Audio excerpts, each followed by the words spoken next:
السلام عليكم يا إخواني وأخواتي الكرام.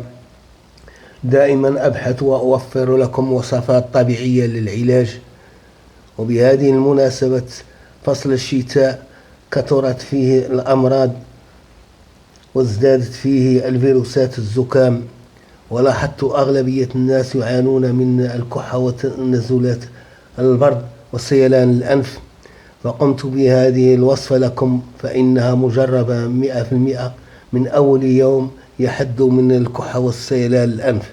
وهذه الوصفة تتكون من الليمون الحامض والزنجبيل والعسل كيفما كان نوعه، ماشي بالأخص يكون حر ولا هذه، المهم يكون عسل طبيعي.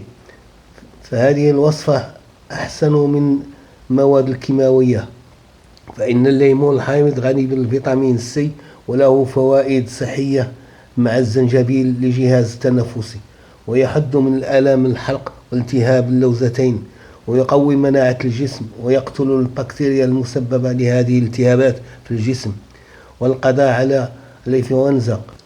بسم الله. دابا غادي نبداو في الوصفة ديالنا. دابا بلي ما خدينا كاسة وعصرناه، صرنا فيه حامضة اللي عصرنا، ونص ليمونة، هذا اختياري، تيبقى اختياري، وراس معلقة ديال السكينجبير، هاهي راس ديال المعلقة ديال السكينجبير ولا الزنجبيل، تنخلطوه مزيان، نسيتهم واحد شوية،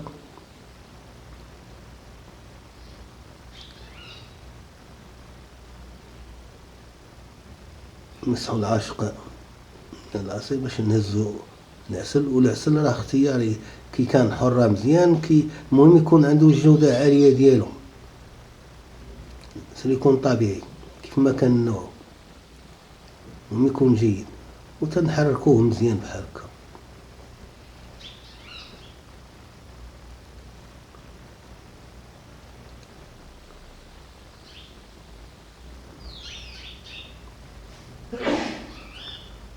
تنحركو، تنخليه واحد شوية ينسجم مزيان، وتتشرب منه معلقة صغيرة ولا معلقة كبيرة. بالنسبة للكبار معلقة كبيرة يشربها حتى الجوج في كل وقت.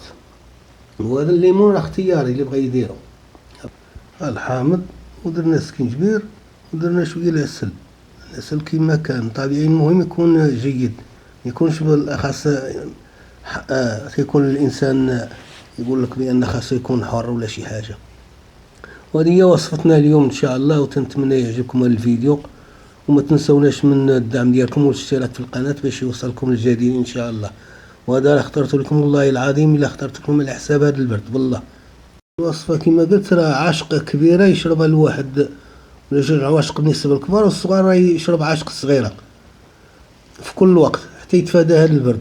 راه العلاج ما تيبغيش واخا تقاطعو تقول لاباس وشويه، راه غادي يضربك البرد، لو ما يبقى متبع الواحد حتى يتفادى هذا فصل الشتاء بإذن الله. والسلام عليكم.